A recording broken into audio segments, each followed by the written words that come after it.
Bonjour Hillsong Kids! Je voudrais souhaiter pour la Suisse une belle fête des mères pour toutes les mamans qui sont là-bas. Les amis, si vous êtes là-bas, allez vite faire un gros bisou à votre maman. Esther, qu'est-ce que tu regardes sur ton ordinateur? Hillsong Kids a commencé? Oups! Oh Chloé, en fait, j'ai une superbe nouvelle pour toi, pour tous Hillsong Kids. Oui, en fait, dès à présent, sur YouTube, tu peux voir dès maintenant la chaîne de Hillsong Kids France. Donc n'hésite pas à vous abonner pour être informé de toutes les nouveautés sur notre chaîne. Mais c'est trop la classe! Oui. Demande à tes parents d'être abonnés à la chaîne Hillsong Kids France sur YouTube. Oui, c'est pour toi. Tu y seras informé de toutes les nouveautés, Service Kids, Méga Histoire et Louange Kids. Les amis, prions pour le Service Kids de ce matin ensemble.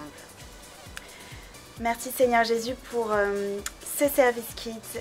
Bénis toutes les mamans, tous les enfants et qu'ils puissent passer une superbe fête des mères. Amen. Amen. Et que l'aventure commence. C'est parti pour la plus belle histoire jamais racontée.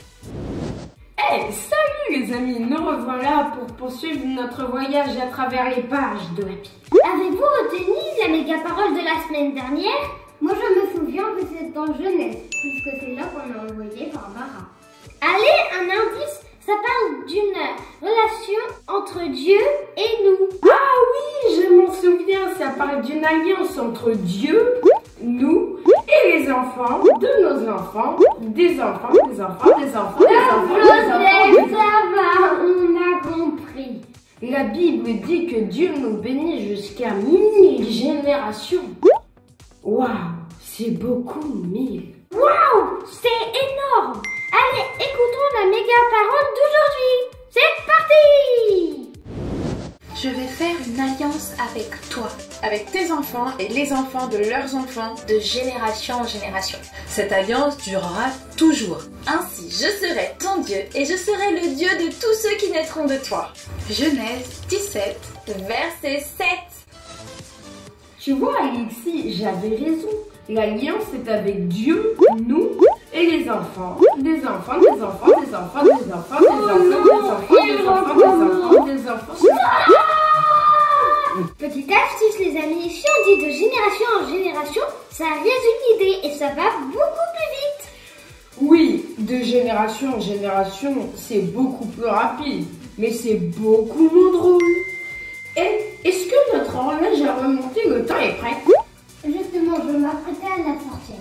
Mais pour pouvoir la démarrer, on va avoir besoin de chacun d'entre vous, les amis. Il nous faut beaucoup d'énergie pour alimenter le moteur de l'horloge. Allez, c'est ça! Servons Dieu de tout notre cœur.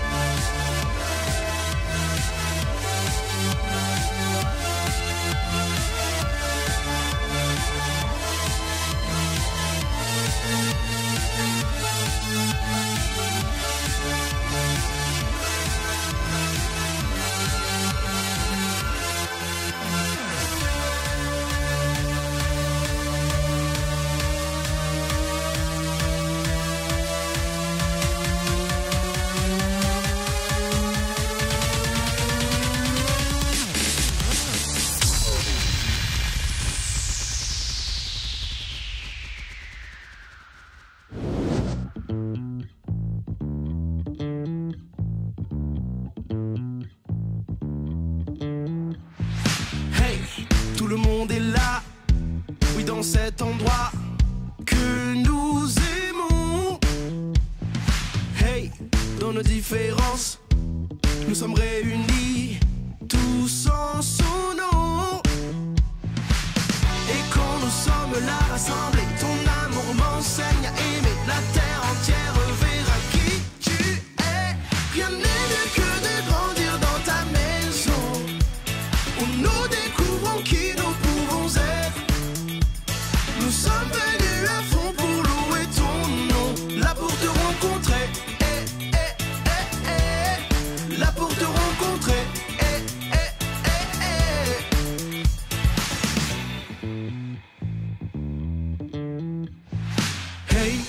y a plus à voir et la clé se trouve dans ta parole. Hey, je veux te servir, aider à construire Jésus ton église. Et quand nous sommes là rassemblés, ton amour m'enseigne à aimer. La terre entière verra qui tu es. Rien n'est mieux que de grandir dans ta maison, où nous découvrons qui nous pouvons être. Nous sommes venus à fond pour louer ton nom, là pour te rencontrer, là pour te rencontrer,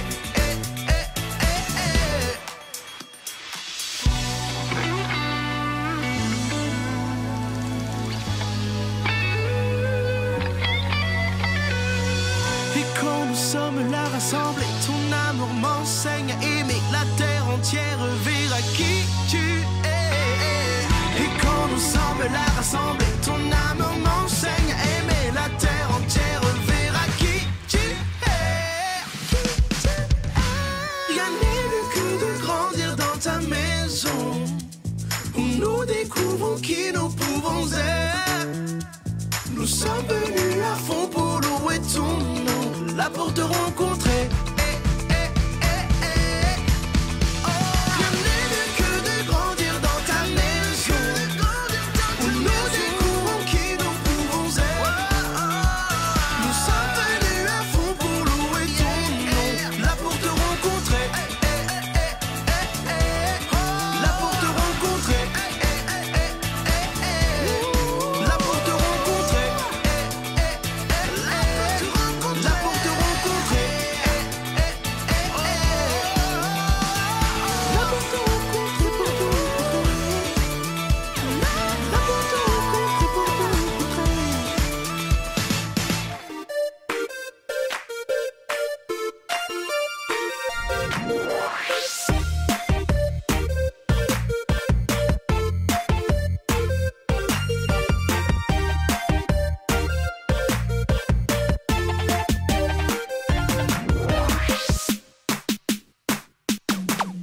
Se glisse, glisse dans le mal, la peur vient pour éteindre ta lumière.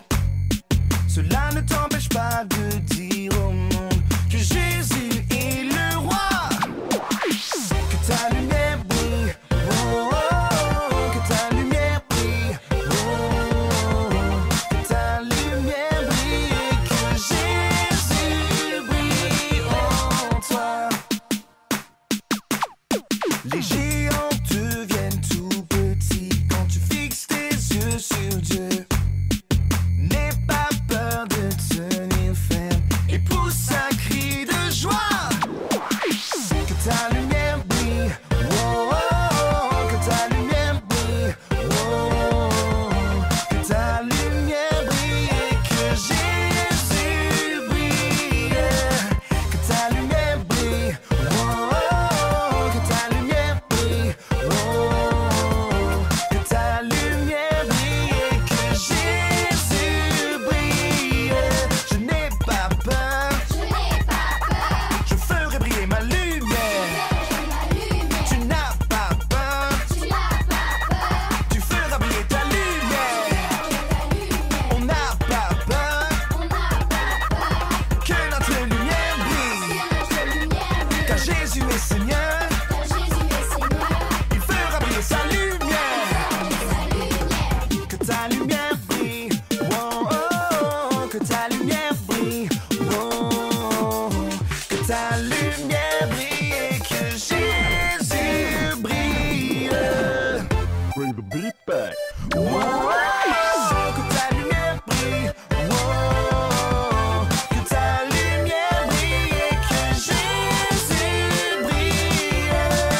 Que ta lumière brille, oh, oh, que ta lumière brille, oh, que ta lumière brille et que Jésus brille en toi. Bravo les amis, le moteur de l'horloge a remonté le temps, tourne à plein régime. Maintenant, il va nous falloir choisir un leader kid qui sera d'accord pour participer à l'émission. Aujourd'hui, ça sera Christelle, Dans quel livre de la Bible allons-nous l'envoyer? en Exode. Exode, Exode. Exode? Mais il ne faudra pas qu'elle tombe entre les mains du pharaon et son armée. Chut. Je rentre en connexion avec Christelle. Bonjour Christelle, as-tu reçu l'équipement au colis express? Bonjour les garçons, oui, j'ai tout reçu.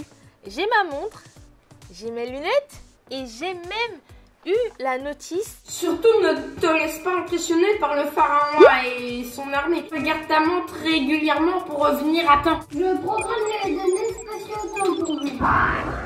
J'actionne les rouages de l'horloge à remonter le temps. 3, 2, 1, top.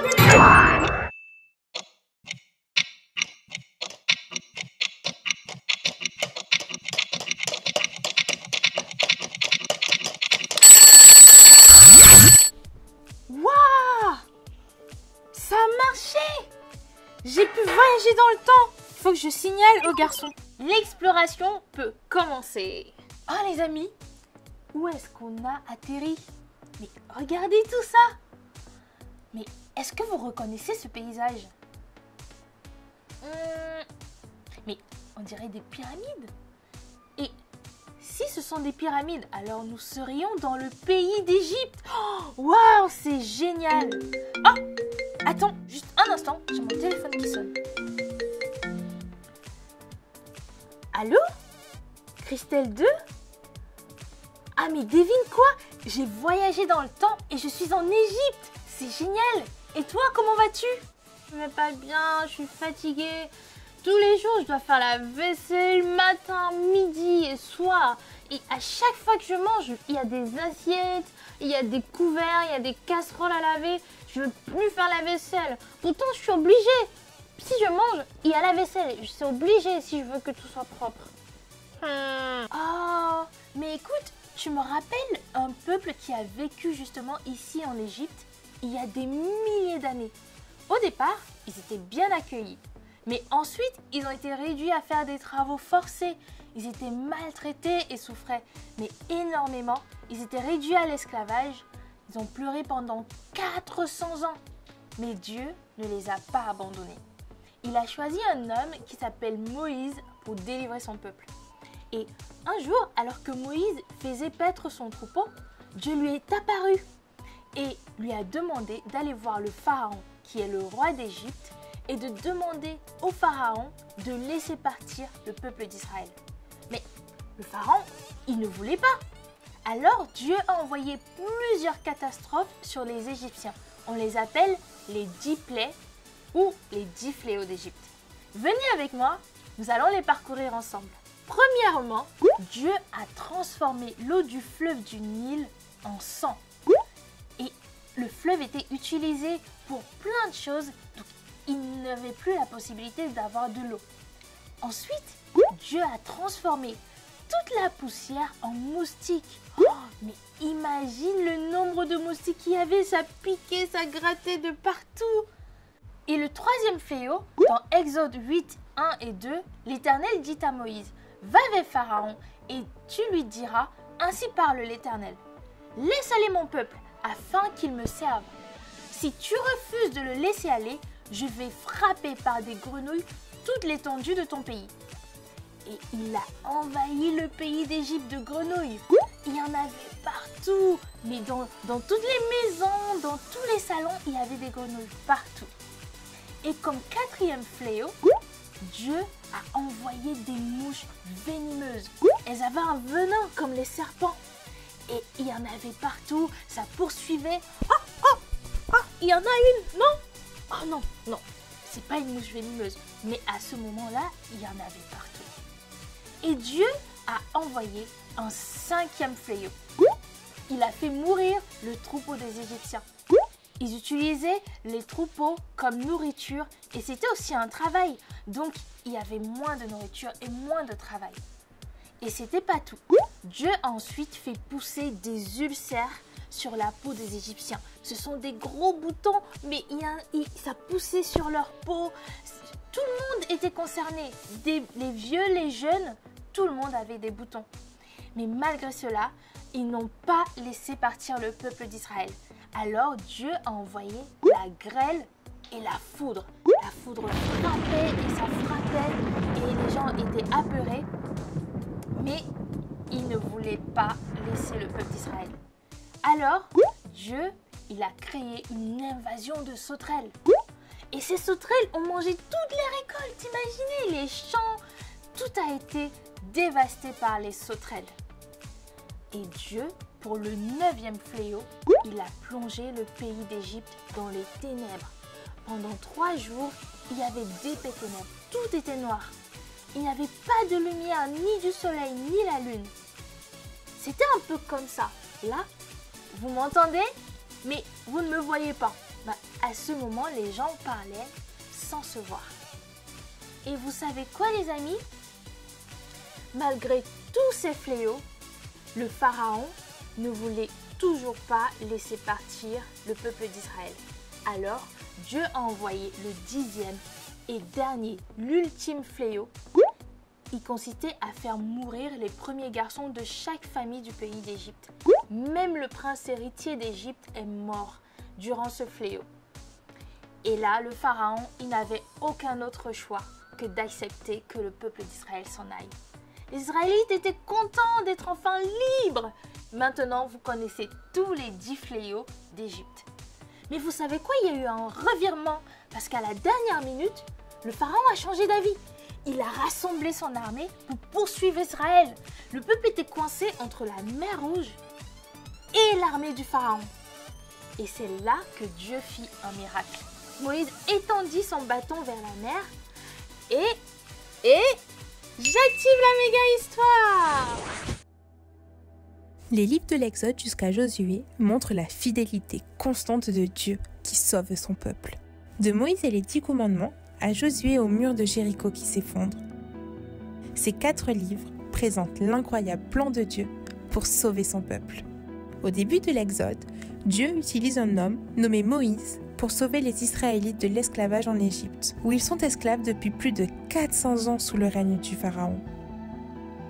Les Israélites sortaient d'Égypte en suivant Moïse, que Dieu a conduit pour les délivrer dans le pays qu'il leur avait promis.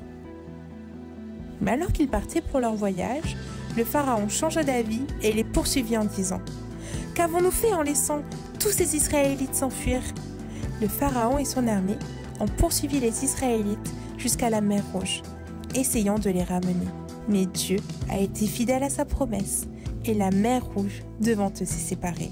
Moïse et les Israélites s'échappèrent de l'armée du Pharaon et commencèrent leur voyage vers la terre promise.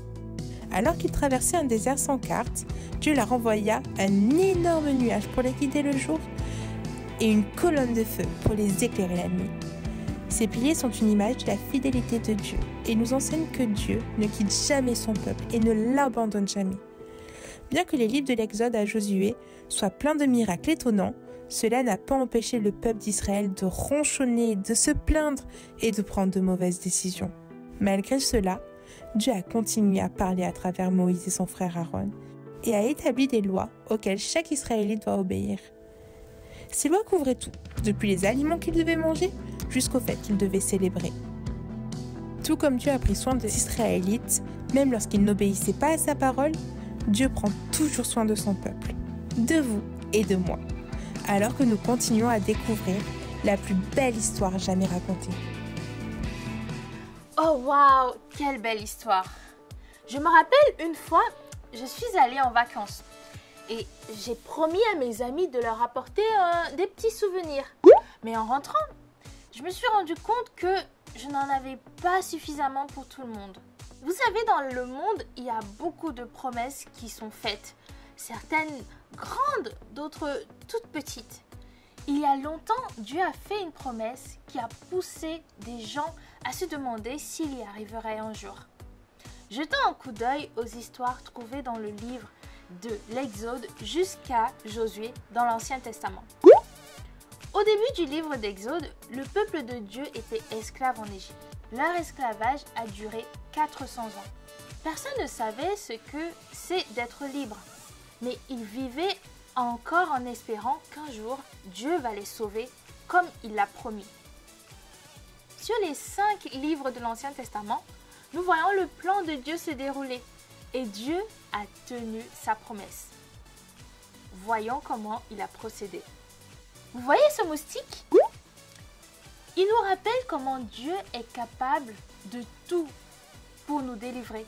Dieu connaissait et voyait toute la souffrance du peuple d'Israël. Il savait que le pharaon ne laisserait pas facilement partir le peuple de Dieu.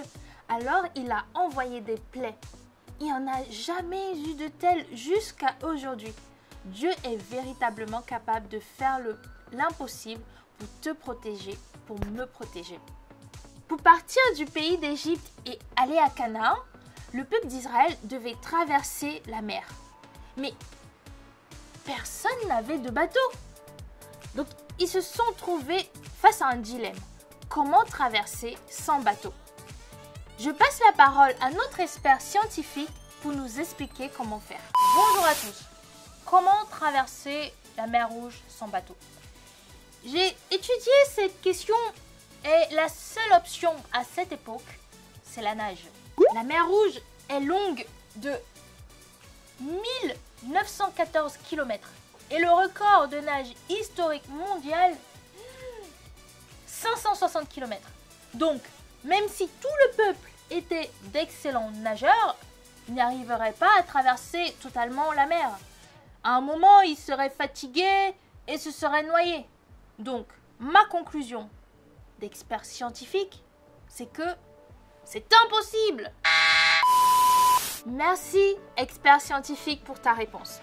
Les amis, vous voulez savoir ce que Dieu a fait? Quelle est la réponse de Dieu? Allons dans Exode 14 au verset 16, où il est écrit: Toi, lève ta verge et tends ta main sur la mer et fends-la, et les enfants d'Israël entreront au milieu de la mer à sec. Vous réalisez? Il a créé un chemin où il n'y en a pas. Lorsqu'on est faible et limité, Dieu se révèle et nous montre qu'il est le Dieu de l'impossible. Lorsque le peuple d'Israël a enfin traversé la mer, il s'est retrouvé dans le désert. Alors, petite question, qu'est-ce que tu emporterais avec toi si tu allais dans le désert? Moi, j'ai pensé à un kit minimal de survie dans le désert. C'est simple, il me faut de l'eau et de la nourriture. Et toi, est-ce que tu penses à autre chose? Pour ce qui est de mon kit, en fonction du nombre de jours passés dans le désert, il faudra multiplier la quantité d'eau et de nourriture. Ça va de soi. Mais le peuple d'Israël a vécu 40 ans dans le désert. 40 ans! Ils n'avaient pas suffisamment d'eau et de nourriture pour tenir aussi longtemps. Et la vie n'était pas facile. Ils ont même commencé à regretter leur vie d'esclaves en Égypte tellement vivre dans le désert était difficile. Ils se sont plaints, ils ont boudé, ils ont même désobéi à Dieu. Mais malgré tout ça, Dieu n'a pas cessé de prendre soin d'eux. Dans Exode 17, 5 à 6, on lit « L'Éternel dit à Moïse, passe devant le peuple et prends avec toi les anciens d'Israël. Prends aussi dans ta main ton bâton, celui avec lequel tu as frappé le fleuve, et marche. Je me tiendrai devant toi sur le rocher d'Horeb. Tu frapperas le rocher, il en sortira de l'eau et le peuple boira. » Waouh! Et c'est pas terminé, parce que dans Exode chapitre 16 au verset 4, l'Éternel dit à Moïse, « Voici, je ferai pleuvoir pour vous du pain du haut des cieux. » Waouh! Dieu a donné à son peuple de l'eau et de la manne, donc du pain. Il a pourvu pour son peuple.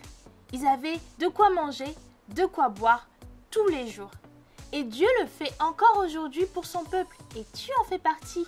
Dieu nous nourrit, il prend soin de nous et nous fournit tout ce dont nous avons besoin pour grandir fort et en santé. Et Dieu nous permet aussi d'avoir un endroit où vivre, où dormir. Dans le désert, le peuple d'Israël vivait sous des tentes. Et dans la terre promise, ils vivaient dans des maisons. Peu importe le lieu où tu habites, c'est une grâce de Dieu. Sache que c'est un cadeau qu'il te fait. Dieu prend soin de nous également en nous entourant de famille et d'amis. Dieu prend soin de nous en nous entourant de famille et d'amis et d'une communauté de personnes avec qui nous pouvons partager notre vie. Fin un clin d'œil à la personne avec qui tu regardes le service.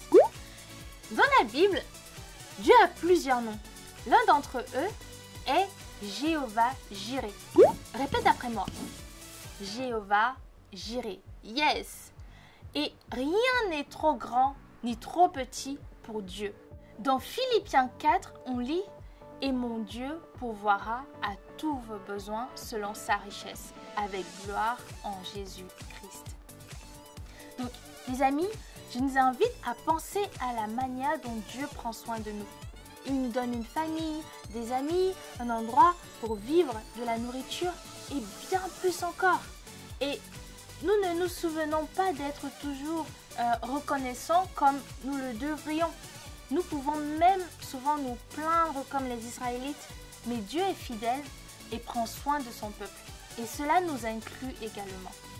Vous savez, l'histoire de Dieu dans les livres de l'Exode et du Lévitique, des Nombres, du Deutéronome et de Josué, nous présente des personnes importantes. Moïse, son frère Aaron, Pharaon et Josué. Josué est le chef qui amène les Israélites dans la terre promise. Il y avait des géants, des fléaux, des tremblements de terre, des villes qui s'écroulent, des espions, des héros, des visions célestes. Juste incroyable. Mais l'histoire que l'on trouve dans ces livres pourrait être résumée par une seule pensée. Dieu prend soin de son peuple. À travers l'esclavage, le désert, l'arrivée dans la terre promise, nous voyons l'amour et la sollicitude de Dieu. Il se soucie assez pour libérer son peuple et le livrer dans une promesse étonnante. Et cette promesse est pour toi et moi aujourd'hui. Dans Hébreux chapitre 13, verset 6, il est écrit « C'est donc avec assurance que nous pouvons dire « Le Seigneur est mon aide. Je ne craindrai rien que peut me faire un homme. » Nous pouvons audacieusement citer que Dieu est là, prêt à aider. Je suis sans peur, quoi qu'il arrive. Qui ou quoi peut m'atteindre? Voilà une promesse qui change la vie. Dieu prend soin de toi. Retiens, Dieu prend soin de toi. Les amis, maintenant on arrive à la fin de notre message. Je vous invite à fermer les yeux pour prier. Mon Dieu, tu es notre pourvoyeur, tout comme tu as pourvu aux besoins de ton peuple, comme tu l'as amené à la terre promise que tu nous as promis. Merci de prendre soin de nous. Au nom de Jésus. Amen. Oh, il est temps de rentrer. J'envoie ma position aux garçons afin qu'ils actionnent l'horloge à remonter le temps. Je vous dis au revoir les amis et à très bientôt. Waouh, c'était un voyage sensationnel. C'est décidé, la semaine prochaine, je voyage avec le leader. Nathan, si tu pars après, tu pourras jamais revenir. Pourquoi? Alexis, on ne sait pas programmer les coordonnées spatio-temporelles. Nathan aura besoin de Nathan. Mais Nathan sera perdu dans le temps. En parlant du temps, ça serait pas l'heure du quiz de Funny Menden? Tu as raison, Nathan. Je lance le quiz de Funny Menden. Quiz de Funny Menden. C'est le moment du méga quiz de Funny Menden. Mets-toi debout sur tes pieds. C'est parti! Choisis ta réponse à la question en réalisant la même pose que Funny Menden. Question. Quelle est la nourriture qui a été cuisinée aujourd'hui? Pizza? Cake? Man? Pizza? Cake? Man? Bravo! C'est la manne! Question. Qui prend soin de son peuple? Dieu, le chien, la grenouille. Dieu, le chien, la grenouille. Bravo! C'est Dieu qui prend soin de son peuple. Question. Moïse et le peuple d'Israël s'échappent de Pharaon par quelle mer? La mer morte? La mer rouge, la mer noire, la mer morte, la mer rouge, la mer noire.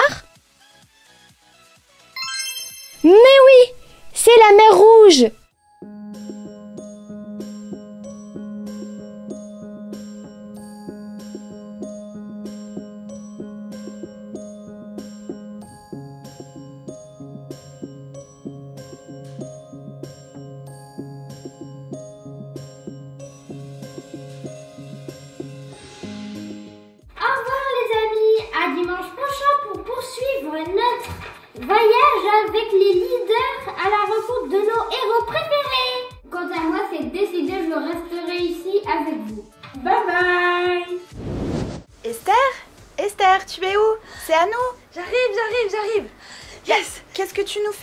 Tadam! Eh oui, eh ben tiens, ça c'est pour toi. Ah. C'est la fête! C'est mon déguisement ça? Ouais, c'est ton déguisement pour cette semaine. Bah, avec l'histoire de Moïse, le pharaon, la départ, la liberté, je trouve que c'est chouette. Nous avons hâte de vous retrouver dimanche 16 mai. Belle semaine!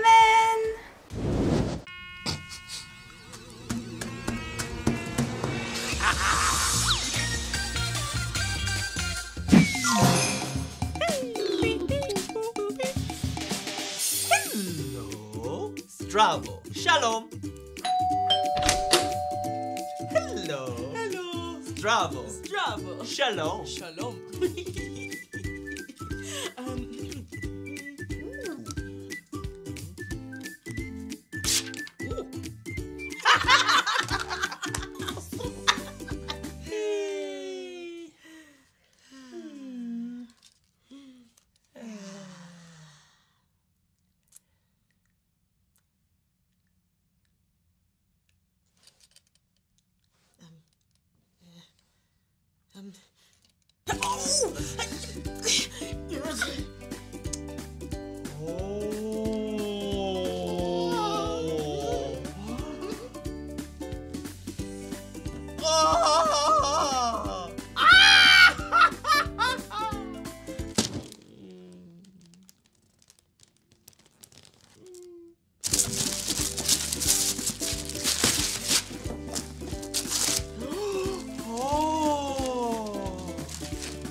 Ho ho ho ho! Woohoo!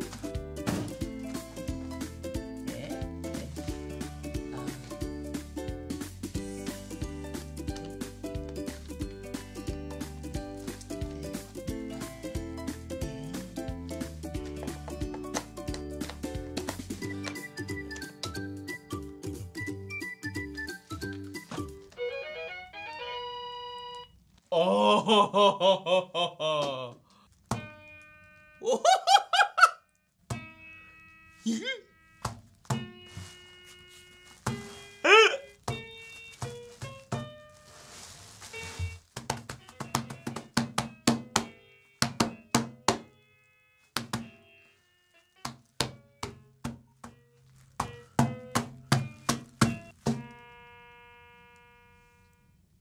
oh.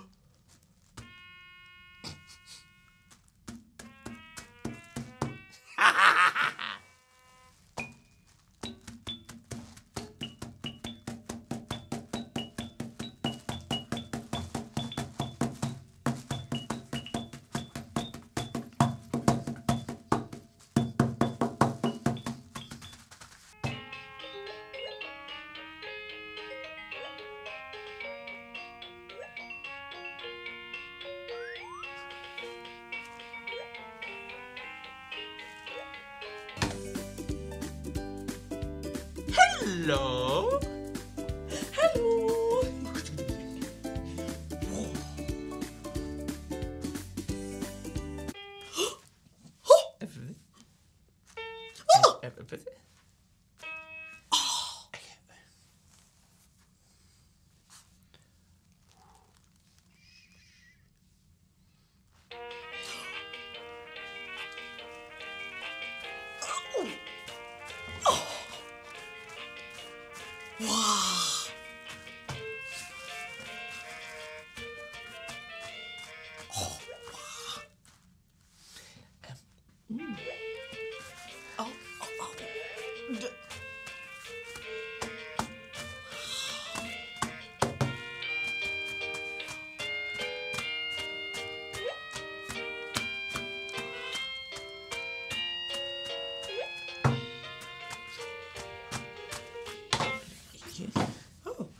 Oh.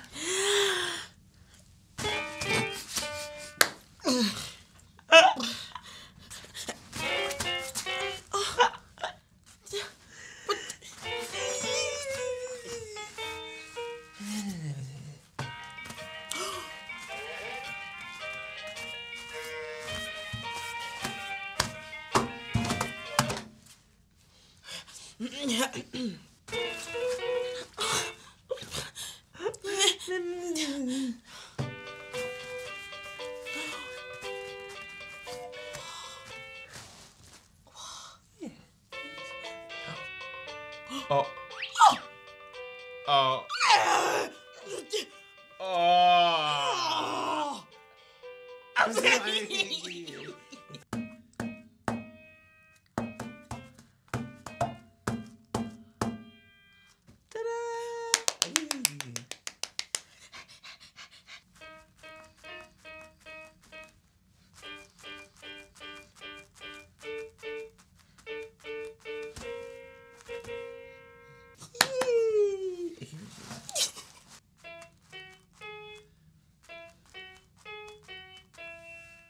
Oh.